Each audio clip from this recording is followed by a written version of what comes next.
Haway and welcome back. This week, I'm joined by SunRoller. I first worked with Sunny during Indigenous New York Fashion Week and witnessed her badass energy up close and knew immediately she had to be on the show. We dive into the many lives this Okie has lived and how she got into all things production. She's recently worked on the Lowdown, Poker Face, and Reservation Dogs, just to name a few. But beyond the credits, Sunny carries a deeply loving human presence. She was giving me my flowers during our chat, and I got a little somber, aka I cried. But just like her name implies, she brought back the lightness to the room with a solar break. A short and impactful 2-minute meditation where SunRoller guides me back into my breath and into the present. Okay, self-care. One thing I love that Sunny always says, and I'm paraphrasing, is that she wants to be used as a conduit for good work. In the short time I have known SunRoller, she is doing just that. From sets in Oklahoma and New York to helping women in Africa gain access to fresh water for their families. SunRoller, you are truly an inspiration, and I can't wait to see what you do next. Did we get the scarf, or do I just start with... Oh, well, it doesn't matter. It's not relevant. It's just personal. It's my granddaddy's birthday. 12/12 is my granddaddy's birthday. His nickname was Saddlehorn, and he's a Sagittarius. Obviously, we're in Sag season, and I actually stayed in the West Village last night, and I went to walk my dog in this little park across the street from the apartment, and I see this kerchief or some kind of fabric in the grass and the leaves, and I was like, what is that? And I look down and I take a poop bag, a dog poop bag, and I pick it up because, we're not touching anything on these streets. Absolutely not. And I lay it out, and it's 2 horses identical to each other, so like 12/12, identical, and it says peak season, and it's just this, I was like, well, hey, granddaddy. Wait, stop. But this is not the scarf you have on. Yeah. This is the scarf? I washed it this morning. Today, you got the scarf. Yeah, and I wore it. Your grandfather came through. He always does. We're very close. He was my best friend. Oh, he's Sunny. Hilarious, gregarious, Sagittarius, ornery, rotten. Oh, I love Irish. That. Yeah. Red beard. Oh, yeah. I love that. Yeah. Oh, my God. Thank you for sharing that story. And this is the handkerchief. And it looks so cute. Isn't it so cute? I love. Yeah, it looks like really, really, really cute. Yeah, I washed it this morning and I was like, I'm totally wearing this today. It was meant to be. It's totally. He sent it to me, obviously. So I feel very connected to my guides, angels, ancestors all the time. I call them in every day. I breathe with them. I talk to them. I ask them for help.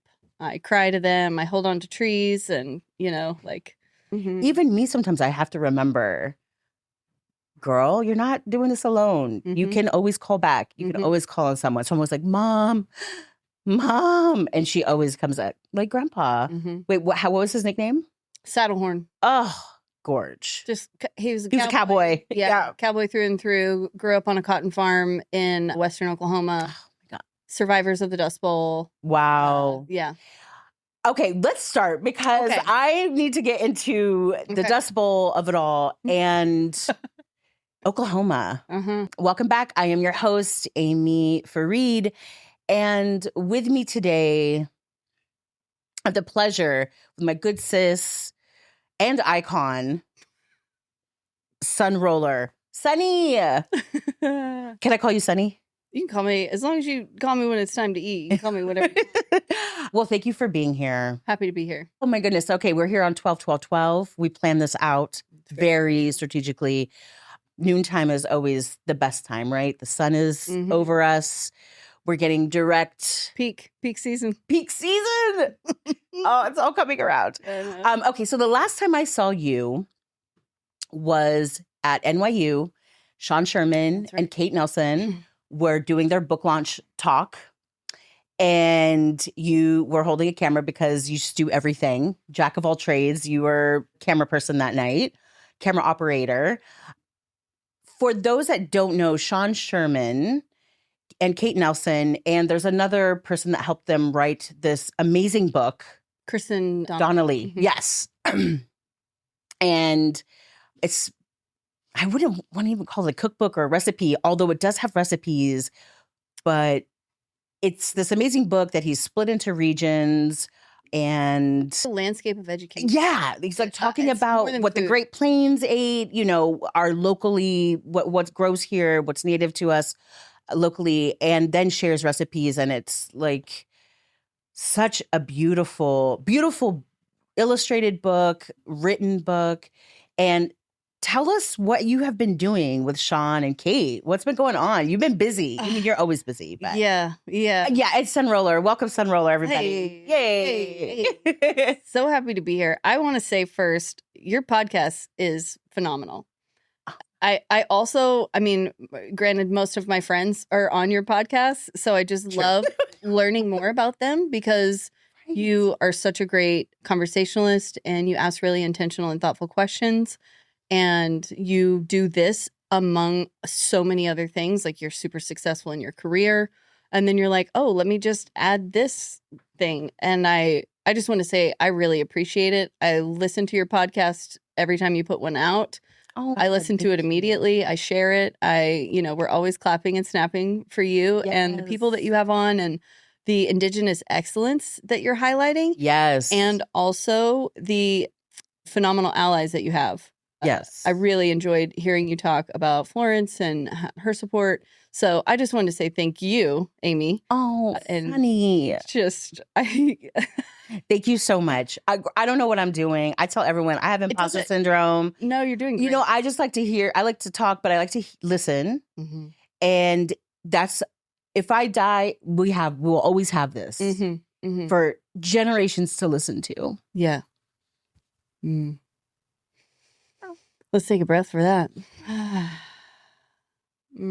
Not me getting like, not the tears. It's okay, girl. It's the 12. Listen, if you could cry around anybody, it's me. I hold space for that. I cry all the time. Yeah. And I love that. But your ancestors are so proud of you.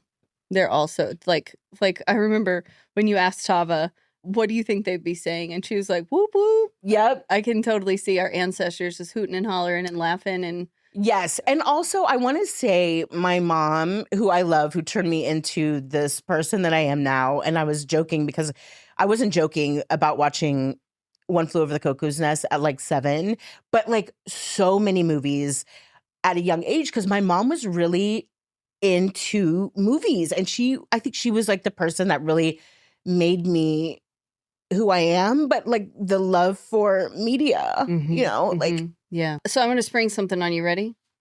Wait, what? You see? Well, because Yes, no, I totally. No, I'm going to, because of the tears and because of the emotion, I had a thought on my walk here that I wanted to share. But you jumped right into the questions. And so I was going to roll with it. But then your tears started flowing. So I know that it's needed. So we're going to do it. Yeah, we love that. Okay, just put both of your feet on the floor. And anybody who is listening to this podcast, wherever you are in the world, if you're walking, Sunny, I'm loving if you're driving, if you're sitting down, if you're alone, if you're at work, wherever you are, if you can, feet on the floor, tall, straight spine, take a big, deep inhale. And just open your mouth and let it out. Sometimes our nervous systems get flooded with love, get flooded with stress, cortisol, emotion, whatever comes. And the one thing that we can always return to is our breath. It is always here for us. It is always available at any time. We can breathe anytime. It's the one thing no one can take away from us as long as we're alive. So we can always return to this. And just taking a moment to take all of our attention and focus it right at that third eye point, right between the brows. And just take your internal gaze and look inward and upward right between the brows. Almost as if you're, you know, that feeling when you're staring at the sun and you're outside and you're looking at the sun and the sun's like beating on your face and you just close your eyes and you soak it in and you take it in. Let that feeling wash over your face, down your shoulders, down your arms, across your chest, down your back, through your hips, through your thighs, through your stomach, through your knees, calves, down through your feet and into the earth.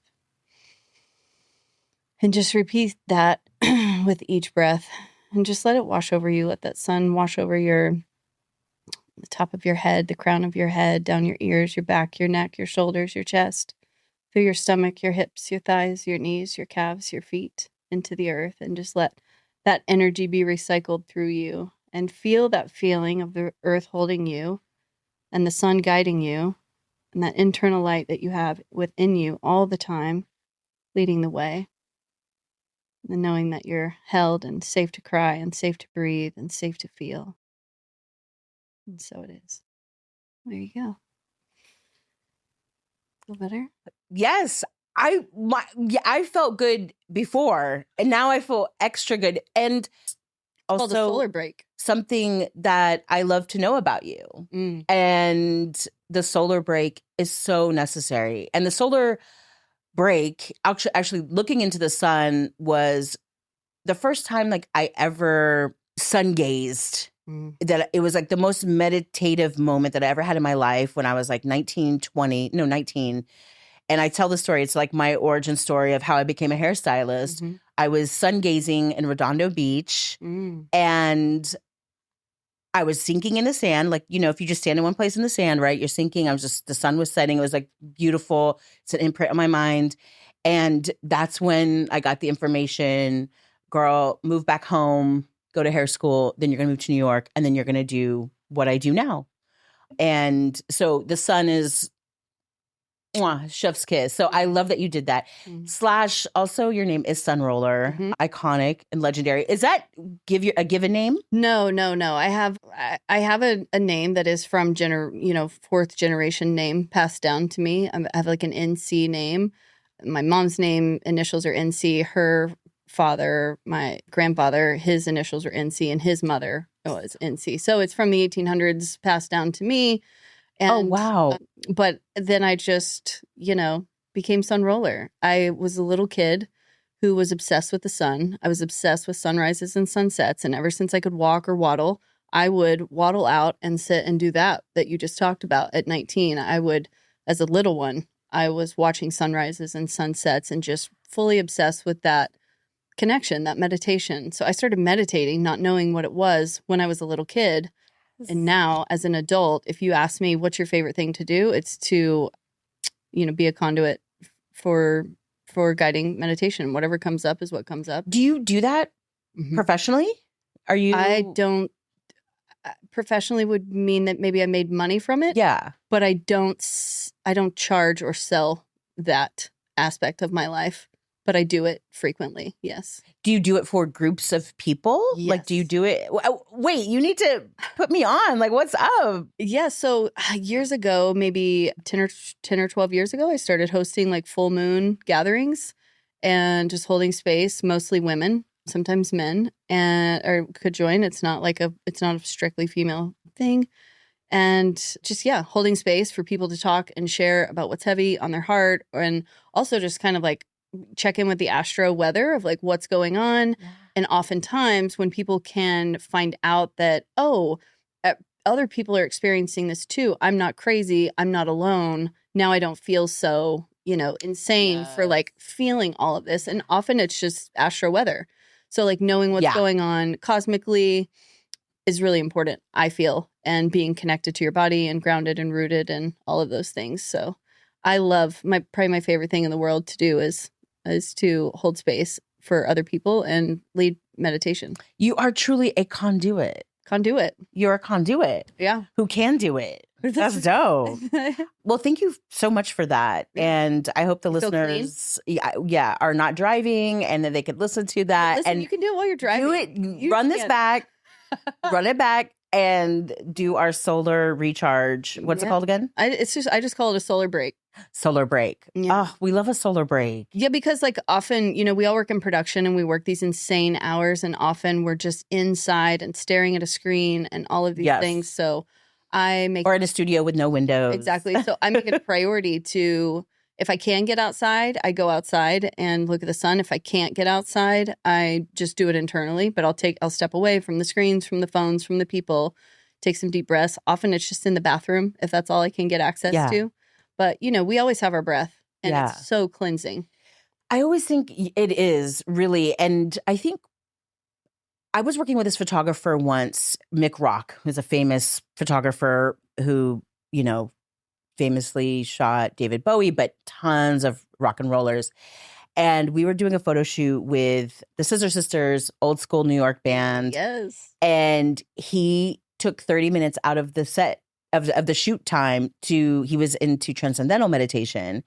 And he did 30 minutes because that is part of transcendental meditation is that you take 30 minutes every day, you meditate. And his assistant set up a little V-flat sanctuary for him to go and meditate for 30 minutes. And I was like, that's amazing. But that he was also Mick Rock. So it's like, oh, the hairstylist wants to go meditate for 30 minutes. Can we? Nobody gives a shit. No, it's like, girl, you got to eat your lunch or we need you back. We need her back on set. Let's go. And rolling. So that's like a better way to kind of think of it. Like I could take my breaths and just recharge. Because the photo shoot set life gets a little intense. Videos, shows, and movies, which you do all of. Yes. So how do we get into SunRoller, Oklahoma? Let's go back to Oklahoma, though. Okay. Let's go to Oklahoma first before we get into SunRoller, the film production guru that you are. No guru, just a conduit. Well, I mean, this is giving guru, but I can't go there. I know. I know. There. It's also kind of negative these days. Yeah, I have some trauma with that. Okay. Yeah. So take us back to baby SunRoller, raised in Oklahoma. Yeah. I also read on sunroller.org that you are you're a teacher and a real estate agent. You have your license. Yeah. Still. Yeah, still. Present day. So how did you're a teacher, real estate, and you've had other lifetimes. I did have a whole oil and gas life. You have a whole life of Oklahoma life. Mm-hmm. How did you transition into this New York film production life? Well, what I do want to say is I love that even though I am in New York, I am still just that bandana around the head, toothpick in my mouth, country girl in New York City. I feel the same way. My partner is like, I swear to God, I think you're a New Yorker that was just like born in Oklahoma because you fit in so well here. My driving, my, everything. Same. So I actually love driving in New York. Yeah. So I'm not the traffic. Well, but I love the energy of the drive, and it's kind of like you have to kind of get into. I have a secret to that. You have to get into. It's an energy that you are all sharing. Cab drivers get it. Sometimes it's like native New Yorkers get it, but it gets fucked up by people from Connecticut. Sorry, Jersey, Oof. Philly. Yeah, they don't get into. It's like roller skating. Like you kind of see someone in your peripheral a little bit. Okay, cool, but you have to be confident. And you got to just like get in front of. It's not like the weird passive aggressive California drivers. 105.9 is my secret. It's classical music. Love. It matches the chaos of the city. Yeah. And it keeps my spirit calm. Yeah. So that's my classical and jazz is great for driving in the city. So my whole life, I wanted to be a teacher. And since I was little, like I wrote it on a piece of paper when I was 5. And so when it was time to go to college, I knew I wanted to be a teacher. And I went and got certified to be a teacher. And while I was in college, I was 21, I bought my first home because I was ambitious. I was ambitious. And I just didn't want to pay rent. And I didn't pay rent my whole life until I moved to New York. Oh, bless. And the lady that lived below me was also a teacher, and I was in school to be a teacher. And she was like, just be prepared. You're going to be poor forever. Like, I have been a teacher for 9 years, and this is the most I can afford. Yep. And I was like, oh, shit, I don't want to be poor. Yeah. And I grew up, or I graduated in December. And so there are no teaching jobs really in January, because it's the middle of the school year. Right. And a friend of mine had gotten a job at this oil and gas firm. And she was like, I could probably get you a job, just taking digital photos at the courthouse. Pays like $100 a day. And I was like, $100 a day? That's great. Substitute teaching at the time, which is all I could do, paid like $70. Yeah. And I was like, I'll give that a shot. And, 11 years later, I've had this wildly successful. Wait, so that was the photos that inspired you to get into film? No. This is like digital imaging of like old ass documents. You put it on a disc so a landman can chain the title. So then I became a landman, and then I became what's called a crew chief. I was like the only female of course. Independent, of course. And yeah, I worked all over the country. I ran projects from here to Pennsylvania. Or from Oklahoma to Pennsylvania. So anyway, my spirit woke up. I read a book that a friend of mine gifted me. It was also about the time I got sober. I'm about 13 years sober, I think. Congratulations. Like Thank you. We love that. We love a sober queen. So this friend was a therapist, and she did a lot of sobriety work, and she gave me a book.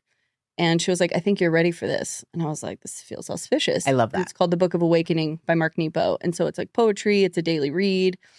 There's like a day's of kind of poetry, storytelling. And then at the end, there's like a meditation. And there's one for every day of the year. And I read that book. I've read it, I don't know, 3 or 4 times now. It's so powerful. I've gifted it maybe 20 times to so many people because it was so impactful.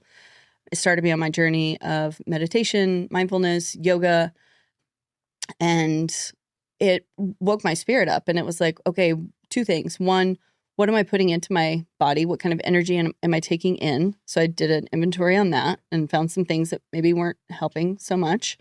And then also, what kind of energy am I putting out?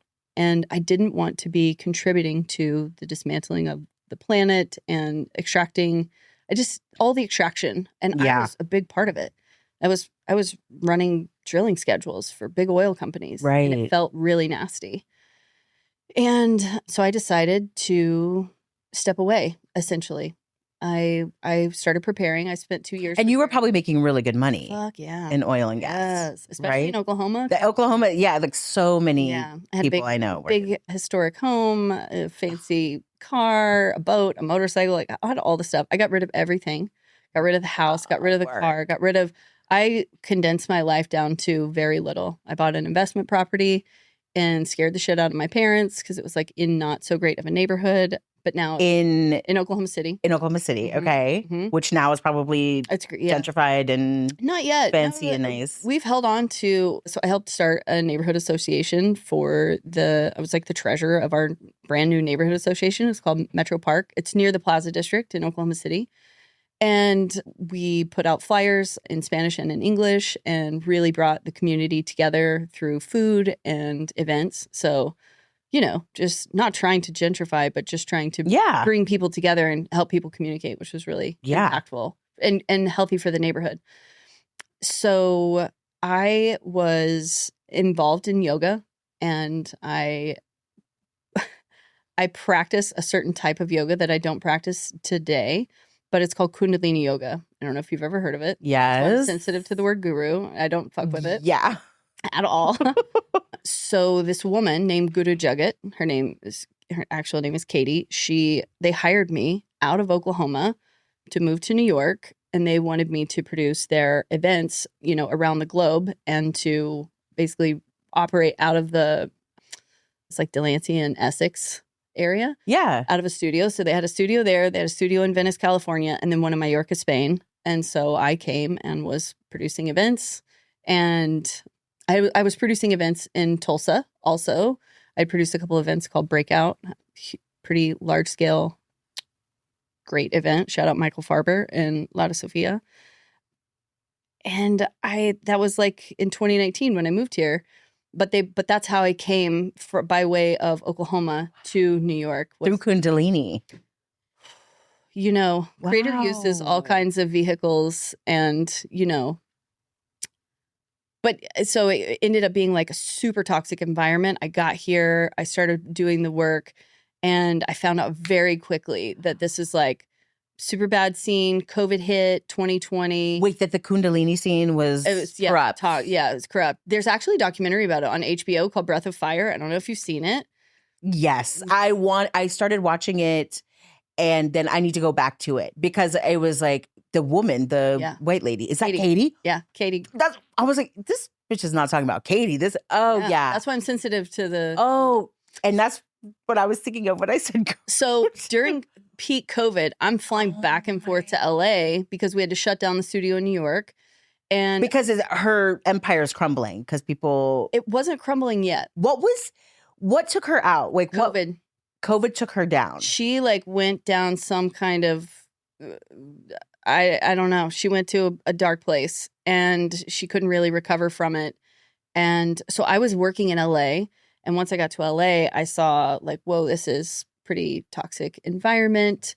So I quit, and I operate with the sun and the moon, and I make big decisions with those things. Yeah. And so at summer solstice, that was my last day, summer solstice of 2020. So I'd only worked for them for like 6 months, and I quit in the middle of a pandemic with no job, and I'm out there in LA, and I quit my job. A lot of us quit. Also, I have to say, several of us quit all at the same time, and it was just like, this is really toxic. She's really abusive, and then she ended up dying like a year later.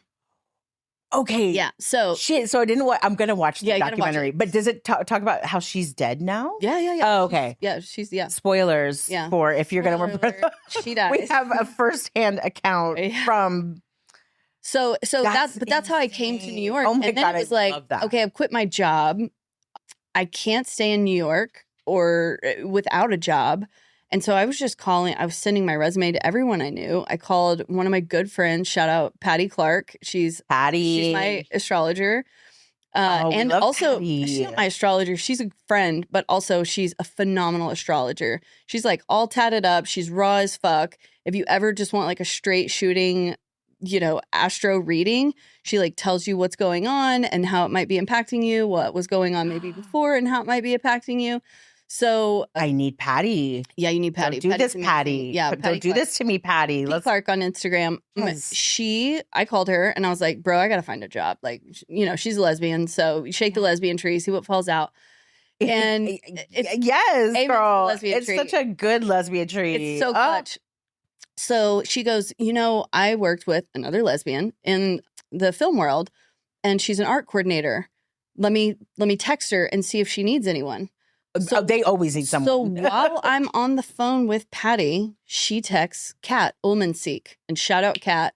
Kat will never hear this, but shout out to Kat. Shout out Kat. The lesbians of film and television.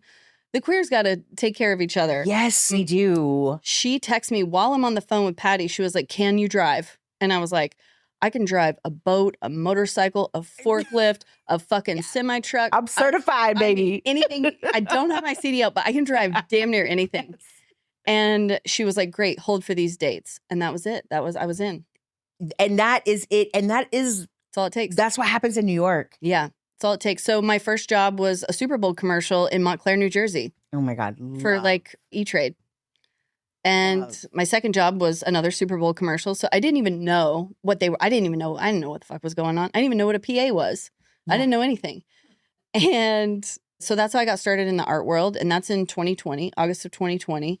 So then they're getting ready for, so Reservation Dogs comes out, right? Season 1. Right, because that's during COVID, right? Yeah. Reservation Dogs comes out, super impactful. Everyone's obsessed. I'm obsessed. Obsessed. And a friend of mine, Shanna Paddock, costumes, Shanna Slow Jams. Shanna Slow Jams, we love. We're like chatting one day on Instagram. I'm like, how are you? Like, how's your spirit? What's going on? She was like, we're gearing up for season 2. And I was like, oh my God, I would love to work on that show. And she was like, actually, I think they need someone in the art department. And I was like, say less. I'm an art department girly now. Like, you're like, this is my shit. I do. I've worked on an HBO show. I've got like some, I've got some New York street cred. And also I'm just a producer in general. So like doing this is no different than managing people. You're managing money. You're managing stuff. You've produced your whole, even in whatever you've done in the oil and gas. Right. That was a form of production as well. Totally. So I emailed Dylan Brody. Shout out Dylan Brody. He's everyone's favorite brother in Oklahoma. He's Sterling's right hand. He's a producer. And he said, "Hey, SunRoller, where did we find you? How do we get you here?" And I was like, "I'll come." And my job isn't really a job that they would like bring someone in from, the East or West Coast. It's not department head position, but for me it was a great opportunity and I just wanted to be in community. I was in New York. I felt disconnected. Like so many people have said, I got here. I didn't know anybody, blah, blah, blah. And so I found this really beautiful community in Tulsa, Oklahoma. And I knew a lot of people there anyway. And a lot of folks that already worked on the show. Brandon Tunner Connolly is the production designer.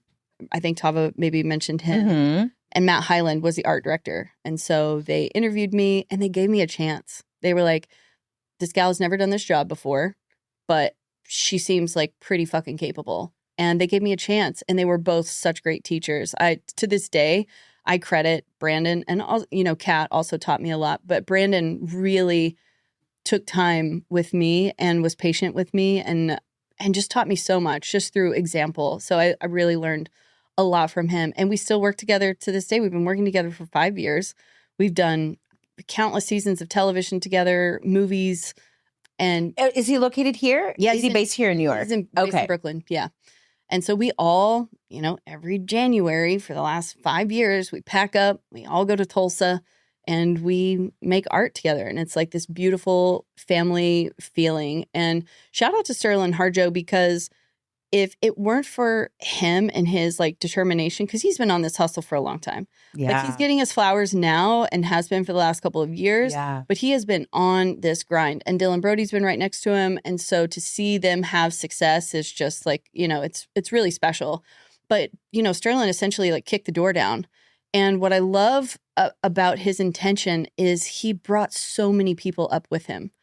He wasn't just like 100%. Yeah. He wasn't like, oh, this is my show. I'm going to direct every episode and I'm going to have all this ultimate control. He brought in so many excellent Indigenous creatives and people who are in Oklahoma who never even worked in film. They don't know anything about it. And so now all of these people have been given all of these opportunities, and the ripple effect is massive. I mean, Lauren Waters, right? Yeah. She's a phenomenal filmmaker, and her eye and her intention and her sweet, pure spirit is just like, it's impactful. But the whole feeling is like that when you're in Tulsa. Like everybody's just on their grind, making art. And so I feel fortunate to be in that ripple, because I'm also I'm producing my first short film in Tulsa in January. Oh my God, congrats. Yes, we're in talks with Casey Camp for the lead, so I'm very excited. Icon, legend, yes. Mother of the house, Casey Camp. Yes, I know. So I've worked with her on Reservation Dogs and on the Lowdown. She's just a special human. Everybody knows that. Very. But to get to produce a film with her, the film is going to be called Safrona, and it's a real life story written by Katie Hoffman Falk. She's a Tulsa local as well. And, Katie has this really great script for a feature. It's called Push County, and we're hoping to shoot it next fall, and I'll be producing on that as well. Amazing. No, it's very exciting. Oh. So the ripple effect is massive. The support from the community is massive. We have support from the Choctaw Nation for Push County. They're collaborating with us, which is massive. That's great. Have the Choctaws ever gotten into film and television? No. Yeah, and they want to. And that's the thing. Like you have the Cherokee Film Institute, and everyone is coming together to make art. And I feel like so much of that, we just have to like shout Sterling Harjo out, because this is a whole Sterling Harjo podcast, flowers giving, because every episode we're always talking about how amazing this person is. Well, you get to a point when you start to think about legacy. Yes. And, he may have different opinions about this, and I'm just a bystander, but I feel like his legacy is his desire for collaboration. He's always bringing in different writers and different directors for each episode. And so you get so many. The reason Reservation Dogs was so good is there were so many flavors. I mean, there was a different director for every episode. Yes. I mean, you get to and writers. You get to 208 and you have Black Horse Low with the catfish fucking. I mean, come on. The LSD trips. Like, I was going to say the aliens. I mean, yeah, everything is amazing. So varied. Amazing. And it shows how much Indigenous excellence we have. Oh my God. And that when we're given the chance. Yes. The opportunity. Yeah. So thank you. More opportunities, please. Yes. More opportunities. I've said this before, but John Parker. Love. We love icon legend. Super. JP had asked, they want some more Indigenous hair people on the Lowdown, which at the time was called A Sensitive Kind. TSK forever. Okay. And it was like, would you want to come and like work as a local? I'm like, totally. Mm-hmm. Like, of course, let me come down. And it was just that, I'm not a department head. I'm not in the union. It was background for the the funeral scene Oh, yeah. at the church. Yeah. And, I was just there vibing. It was like, I knew Such a good people that were working on the set, people I didn't even know that were had gotten into this business that was like a hair model for me like 10 years ago at the First Ward. Like, I was like, oh my God, what's going on? Like, you're here. And Frankie Peterson. So Love. it is historic. I went to go be on that set because it is history in the making. Yeah. That's just where we are. Everything that we do is history in the making. Yeah. And our ancestors are so proud. Like, yeah. And I knew that when we were making Reservation Dogs, I knew it was finite.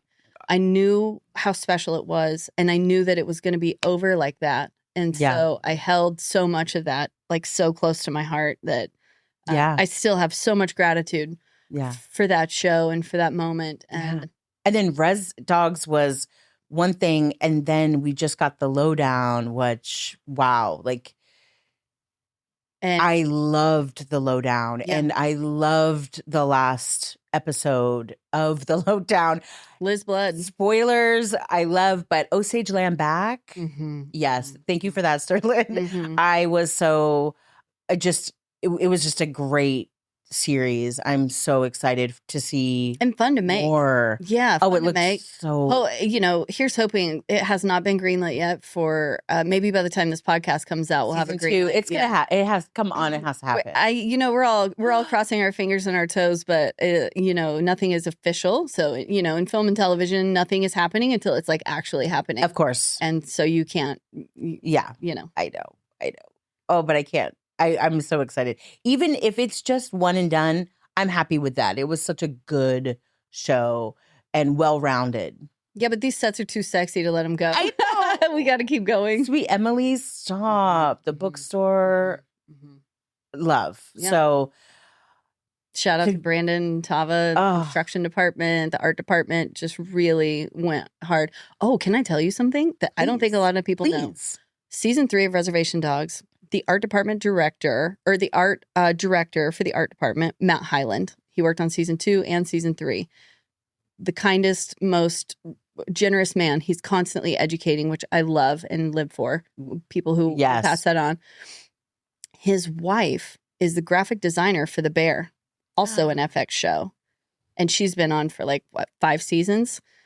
Matt gets tapped to come back for season 3. And he says, I can't come unless I bring my entire family. And Mary, his wife, Mary Hayes, shout out Mary Hayes, she will come and we'll bring our 2 kids. They had 2 small children, a toddler and a baby, and we'll all come out to Oklahoma and she'll graphic design the bear from Oklahoma.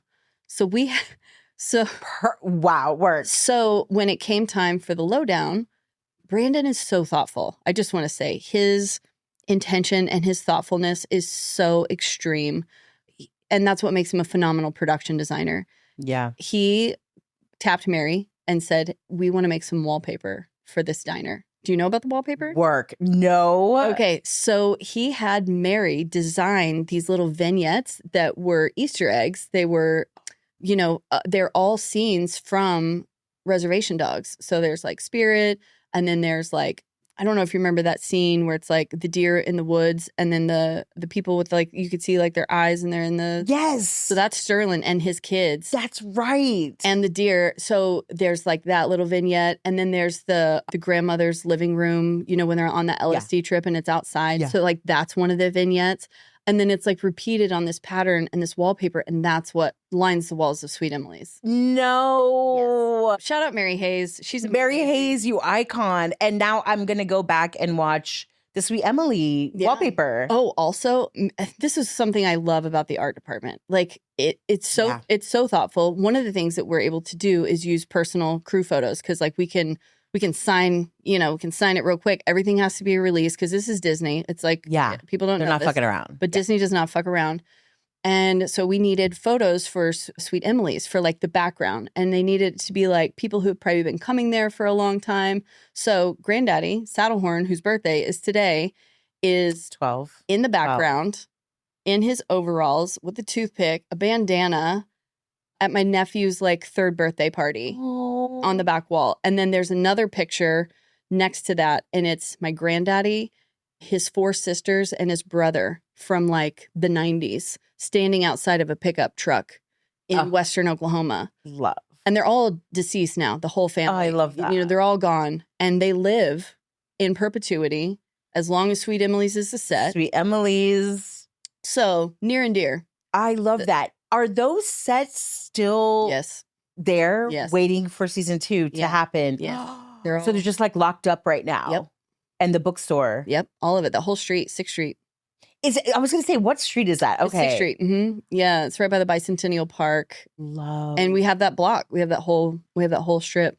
Yeah. That's amazing. Yeah. It's really special. Oh my God. I love that. Thank you for those little Easter egg nuggets. That's the stuff that makes it like juicy, right? Like, you know, we're making a TV show, but there's like so much thought and care and love and ancestry. Yeah. You know, bringing it back to our ancestors. They're there. Yeah. And they're holding it down, and they're so happy that we're doing this and making this good art. They are really so happy that we're here today creating, and they went through a bunch of stuff for us to be able to do all this. Yeah, I mean, like that's the thing about Oklahoma, right? I come from families of survivors. So my Indigenous side is my mom's side. You know, we often have like an Indigenous mom or a white dad, or so my dad is Irish, full blood Irish. My last name is Galloway, right? Yeah. Like I'm very Irish. Very Irish. And his family survived the Dust Bowl in Western Oklahoma. And then, you know, my mom's side, her dad is Cherokee and mom is Chickasaw. So I'm enrolled in the Chickasaw Nation. And they are survivors of genocide and forced land removal. Yeah. And I grew up in Tornado Alley, because that's where the Trail of Tears ended, and they just stayed. And so people are like, why do you live in Tornado Alley? And like, why do you stay there? That's so stupid. And like, I don't know, like genocide, forced removal. Yeah. Take your pick. But that's why we're there, and that's where I grew up. So your Oklahoma roots run so super deep. Yeah.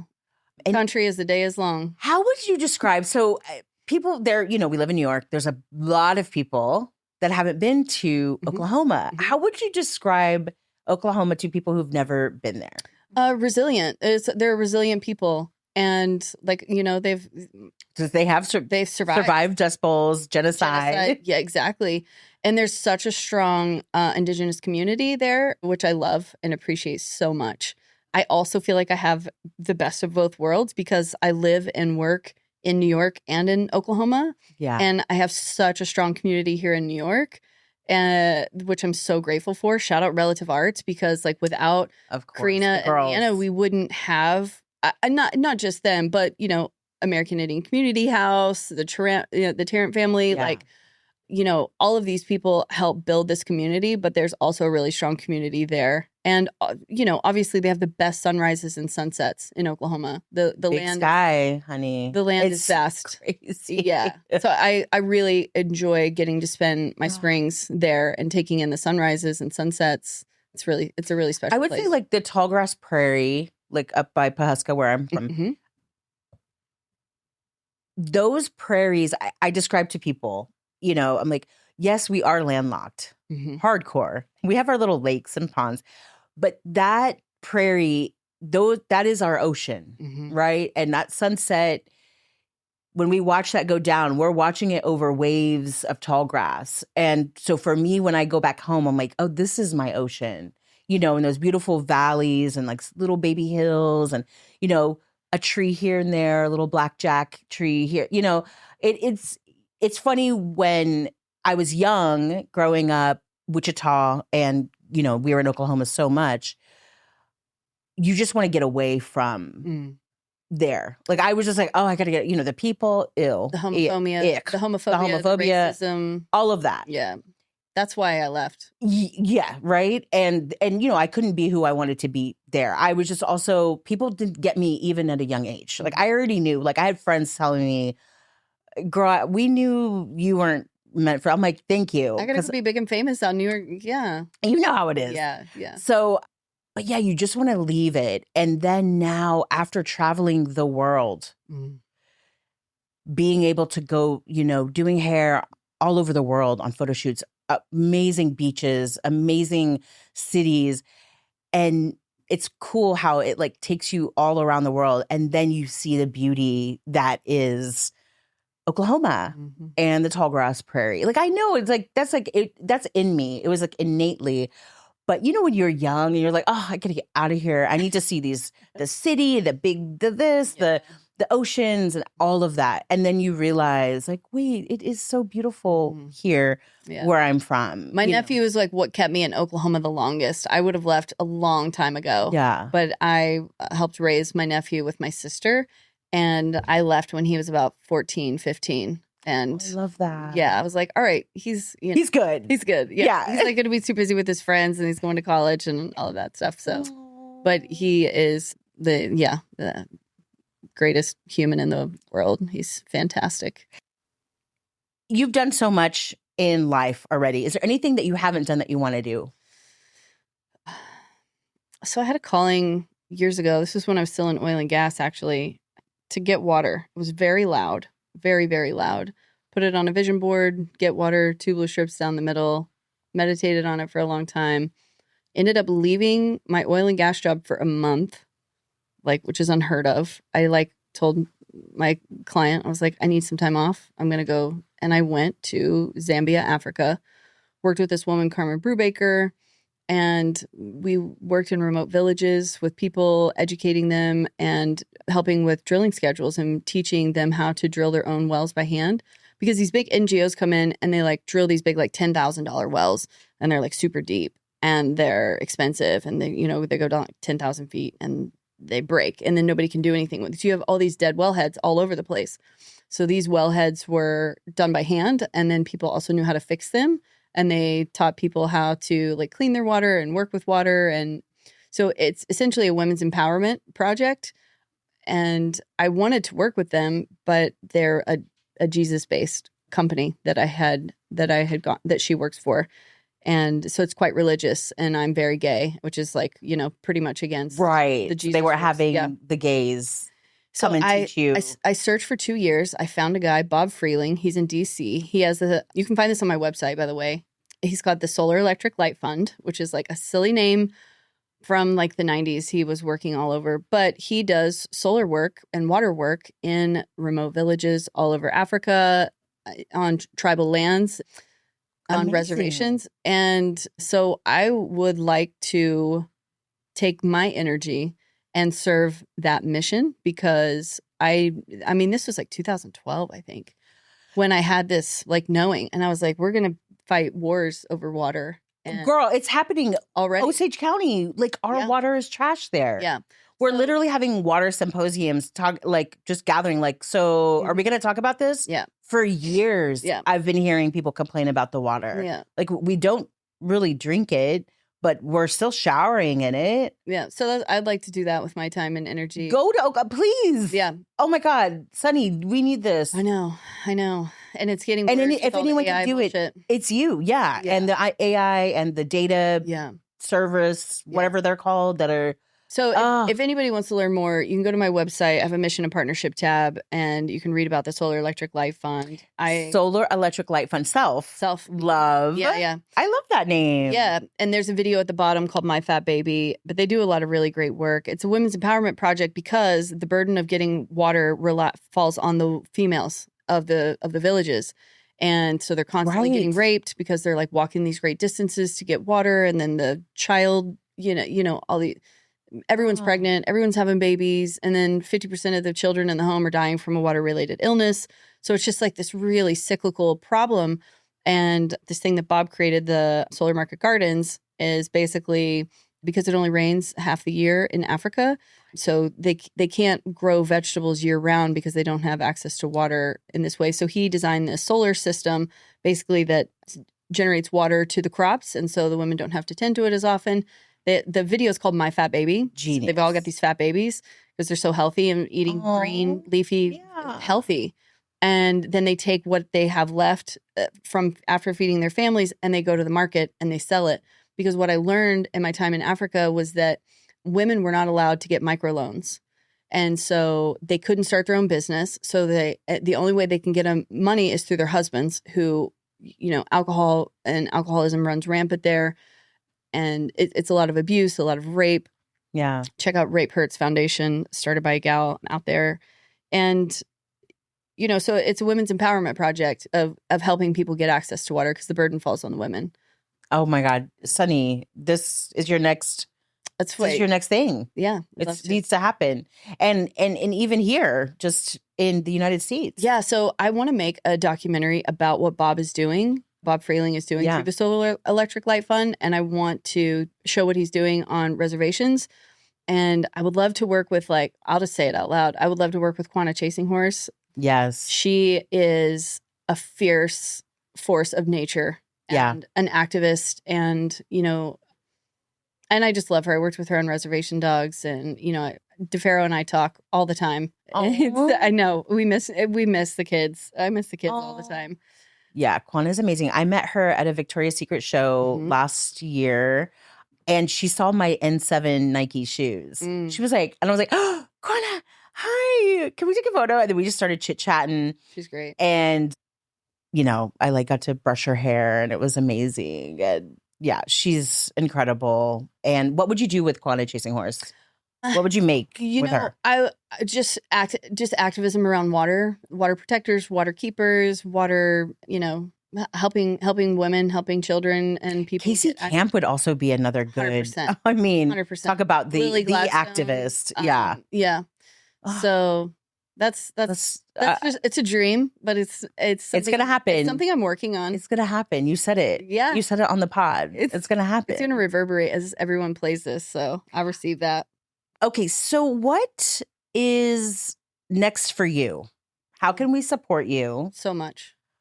You have so much. You kind of told us already. Where can people find you? Tell me. Well, tell me where you're at. I'm on the gram. This little thing called Instagram, the social media. Never heard of it. Terrible platform, but it's also great because it connects people. It can be what you make it. I'm sun.roller. I think I'm the only one on there. You can find me there. What's next for me is hopefully we're shooting this doc in January, or this short film in January. With Katie Hoffman Falk and Dylan Brody is producing, and I'm associate producing.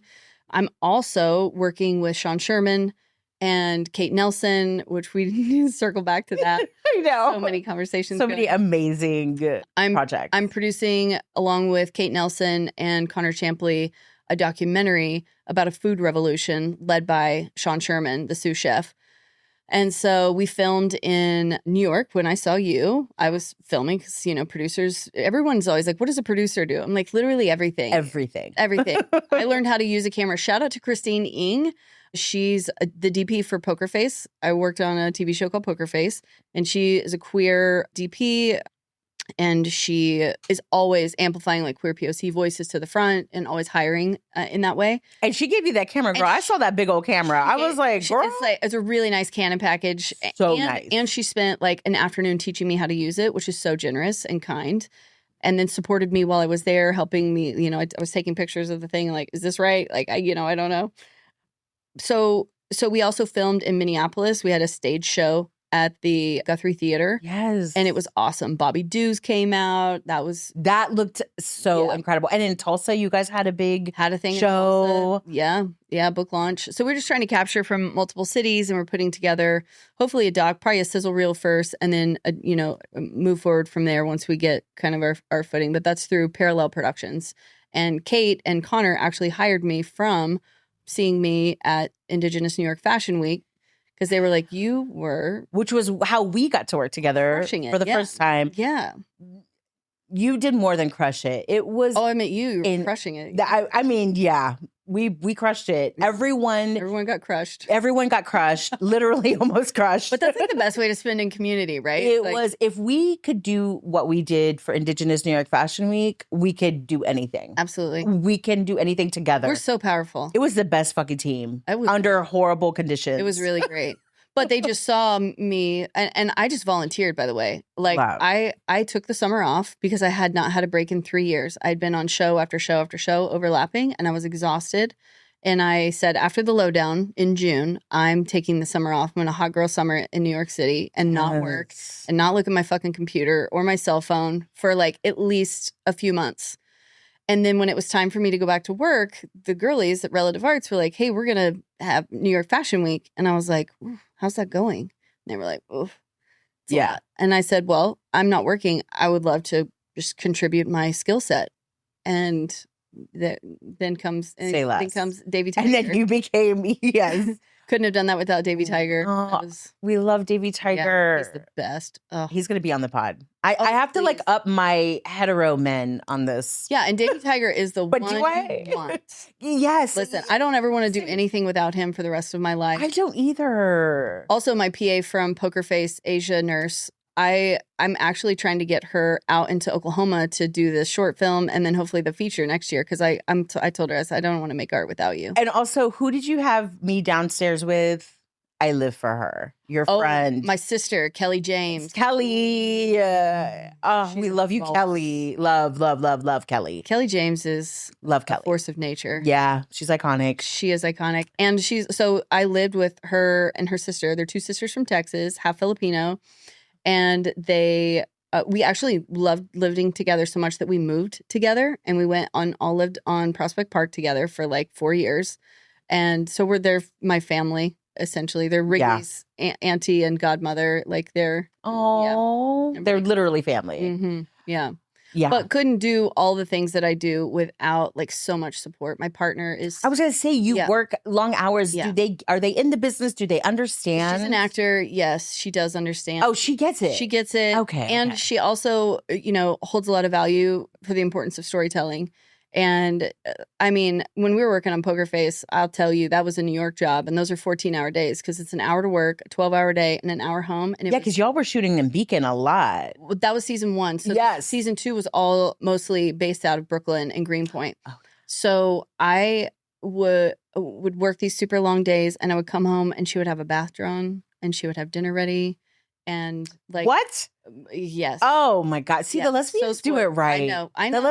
And you don't have kids. See, once the kids, the babies get the bath. You don't get the bath once you get the kids. Exactly. So I think I get the bath. Stay where you're at. Hold. And she holds it down.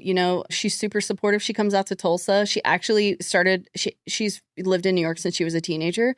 So she doesn't really drive. And so we have had her practicing on Route 66. Yes. That's a great place to learn to drive. Between Tulsa and Oklahoma City. She's like out there on this country road going so slow, 10 and 2, like gripping the wheel. Good, 10 and 2. But yeah, between her and Wrigley, they're my, he takes me on walks every day. That's your centering spot. Yeah. You can always come. I'm not walking him. He's walking me 100%. And also he serves the entire community because on the film set and in the production office because he's a therapy dog by nature. And so every afternoon, like on Res Dogs around 5:30 in the afternoon, we would take a walk through the costumes department and they would all just like come to the floor and be like, "Oh my God, Wrigley, thank you." Because he's so grounding and he's so healing and calming. So without Annie and Wrigley, I wouldn't be sitting in this chair. Yeah. We love that. Yeah. Sunny, thank you so much for being here today and doing this with me. I can't wait for us to work together again. I know it's going to happen. ASAP. Thank you for your time. Oh, and you asked me how people can support me. Yes. Hire me to help drive your projects, whatever it is. I love working in community. And the only way we can do that is if we're hired. And so my goal is to produce full time. I love the art department, but I'm also like capable of holding a lot of space and managing a lot. So. And working with you on Indigenous New York Fashion Week, I saw all the things that you can hold and you were holding down so much. Yeah. So hire SunRoller. Yeah. Give us the opportunities to show you how good we are. Yeah. And that's a wrap. Great job, Thank you Amy. so much.